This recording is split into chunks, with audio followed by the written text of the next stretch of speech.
Hello welcome back എന്ന് ഞാൻ കാണിക്കാൻ പോകുന്ന റെസിപ്പി കോക്കനട്ട് റോളാണ്. കുറഞ്ഞ ഇൻഗ്രീഡിയൻസ് വെച്ച് എളുപ്പത്തിൽ ഉണ്ടാക്കാൻ പറ്റുന്നൊരു ഈവനിങ് സ്നാക്സ് ആണ് കേട്ടോ ഇത്. അപ്പോൾ കുട്ടികൾക്കും വലിയവർക്കും ഒരുപോലെ ഇഷ്ടപ്പെടുന്നൊരു സ്നാക്സ് ആണ്. അപ്പോൾ നമുക്കിത് എങ്ങനെ എളുപ്പത്തിൽ ഉണ്ടാക്കുന്നതെന്ന് നോക്കാം. അപ്പോൾ അതിനായിട്ട് ഞാനൊരു മിക്സിയുടെ ജാറിലേക്ക് ഒരു മുട്ടയാണ് പൊട്ടിച്ചൊഴിച്ച് കൊടുക്കുന്നത്. ഇതിലേക്ക് ഒരു കപ്പ് മൈദ ചേർത്ത് കൊടുക്കാം. ഒരു കപ്പാണ് കേട്ടോ എടുത്തിട്ടുള്ളത്. ഒരു കപ്പിൽ കുറച്ച് കുറവാണ്. അപ്പോൾ നിങ്ങൾക്കൊരു 1.5 കപ്പ് മൈദയൊക്കെ വേണമെങ്കിൽ ഒരു കോഴിമുട്ടക്ക് എടുക്കാം. ഞാനപ്പോൾ കുറച്ചേ ഉണ്ടാക്കുന്നുള്ളൂ, അതിനനുസരിച്ചാണ് മൈദ എടുത്തിട്ടുള്ളത്. ഇതിലേക്കൊരല്പം ഉപ്പ് ചേർത്ത് കൊടുക്കാം. പിന്നെ ഇത് അരിച്ചെടുക്കാൻ ആവശ്യത്തിനുള്ള വെള്ളം ഒഴിച്ചു കൊടുക്കണം. ഒരുപാട് വെള്ളം ഒഴിച്ച് അടിക്കരുത് കേട്ടോ, ലൂസാവാൻ പാടില്ല. ഇതൊന്ന് അടിച്ചെടുക്കാം കേട്ടോ.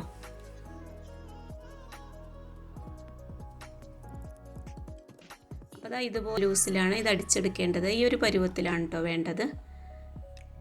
ഒരുപാട് തിക്നെസ്സും പാടില്ല, എന്നാൽ ഒരുപാട് ലൂസും പാടില്ല.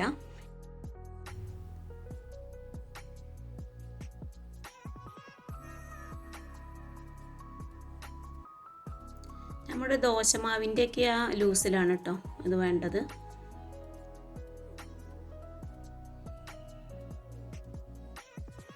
ഇതിലേക്കുള്ള ഫില്ലിങ് റെഡിയാക്കണം. അപ്പോൾ അതിനായിട്ട് ഞാനിത് ആവശ്യത്തിന് തേങ്ങ എടുത്തിട്ടുണ്ട്. നിങ്ങൾക്ക് ഇഷ്ടമുള്ള അനുസരിച്ച് തേങ്ങ എടുക്കാം കേട്ടോ. ഇതിന് അളവൊന്നുമില്ല, നമ്മൾ ചുട്ടെടുക്കുന്ന ദോശക്കനുസരിച്ച് തേങ്ങ എടുക്കാം. പിന്നെ അതിലേക്ക് 2 ടീസ്പൂൺ പഞ്ചസാരയാണ് ചേർത്ത് കൊടുക്കുന്നത്. അപ്പോൾ മധുരമൊക്കെ നിങ്ങളുടെ ഇഷ്ടത്തിനനുസരിച്ച് ചേർത്ത് കൊടുക്കാം കേട്ടോ.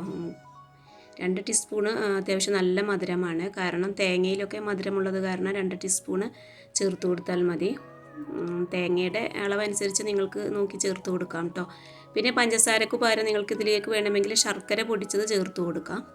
ഏലക്കായുടെ ഫ്ലേവർ ഇഷ്ടമാവുകയാണെങ്കിൽ അല്പം ഏലക്കപ്പൊടി ചേർത്ത് കൊടുക്കാം കേട്ടോ. ഞാൻ യൂസ് ചെയ്യാറില്ല. ഇതൊന്ന് ചുട്ടെടുക്കാനായിട്ട് പാന് സ്റ്റവിൽ വെച്ച് കൊടുക്കാം. നല്ലവണ്ണം ചൂടായതിനു ശേഷം ലോ ഫ്ലെയിം ആക്കിയിട്ട് വേണം കേട്ടോ ദോശ ചുട്ടെടുക്കാനായിട്ട്. അപ്പോൾ അത് ചെറിയൊരു കയ്യിലാണ് ഞാൻ എടുത്തിട്ടുള്ളത്. പിന്നെ നല്ല കനം കുറച്ച് പരത്തണം കേട്ടോ, കട്ടി കൂടാൻ പാടില്ല. എന്നിട്ട് നമ്മുടെ ദോശയൊക്കെ ചുട്ടെടുക്കുന്നത് പോലെ ചുട്ടെടുക്കാം. അപ്പോൾ ഈ ഒരു വലിപ്പത്തിലാണ് കേട്ടോ പരത്തിയെടുക്കുന്നത്. നിങ്ങൾക്ക് ഇനി ഇതിലും ചെറുത് വേണമെന്നുണ്ടെങ്കിൽ മാവ് അല്പം കുറച്ചെടുത്ത് ചെറുതാക്കി പരത്തിയെടുക്കാം. ഈ ഒരു വലിപ്പം അത്യാവശ്യം നല്ല വലിപ്പമാണ്. ഇനി ഇതിലും കൂടി പോകരുത്. പിന്നെ വേണമെങ്കിൽ കുറച്ചും കൂടെ ചെറുതാക്കി പരത്തിയെടുക്കാം.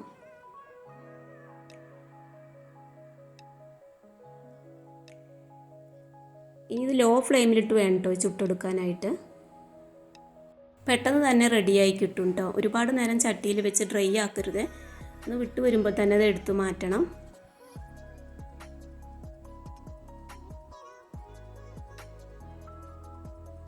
നമുക്കിതുപോലെ എല്ലാം ചുട്ടെടുക്കാം.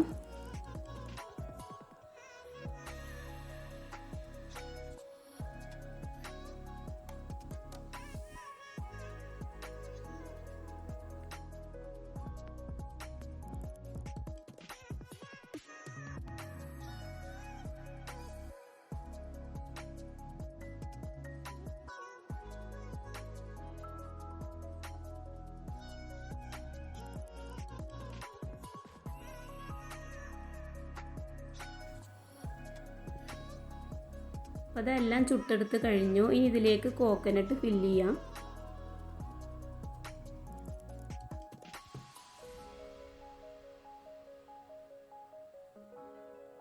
ഇനി ഓരോന്നും ഇതുപോലെ വെച്ച് കൊടുത്ത് ഇതിലേക്ക് കോക്കനട്ട് ചേർത്ത് കൊടുത്തൊന്ന് റോൾ ചെയ്തെടുത്താൽ മതി കേട്ടോ. പെട്ടെന്ന് തന്നെ ഉണ്ടാക്കിയെടുക്കാം കേട്ടോ ഇത്. അതുപോലെ തന്നെ കുട്ടികൾ വൈകുന്നേരം ക്ലാസ് വിട്ട് വരുമ്പോൾ ഉണ്ടാക്കി കൊടുക്കാൻ പറ്റുന്നൊരു ഹെൽത്തി സ്നാക്സ് കൂടിയാണ്.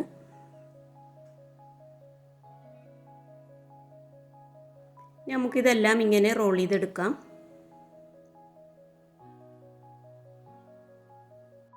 വീഡിയോ ഇഷ്ടപ്പെടുകയാണെങ്കിൽ സബ്സ്ക്രൈബ് ചെയ്ത് കാണുന്നവരുണ്ടെങ്കിൽ ഒന്ന് സബ്സ്ക്രൈബ് ചെയ്ത് സപ്പോർട്ട് ചെയ്യണേ. പിന്നെ നിങ്ങളുടെ വിലപ്പെട്ട അഭിപ്രായങ്ങൾ കമൻറ്റ് ചെയ്യാനും മറക്കരുത്.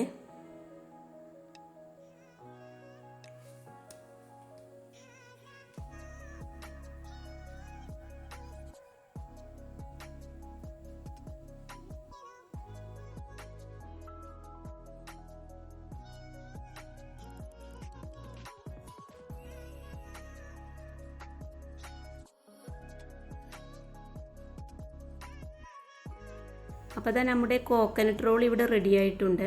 നല്ല ടേസ്റ്റാണ് കേട്ടോ കഴിക്കാനായിട്ട്.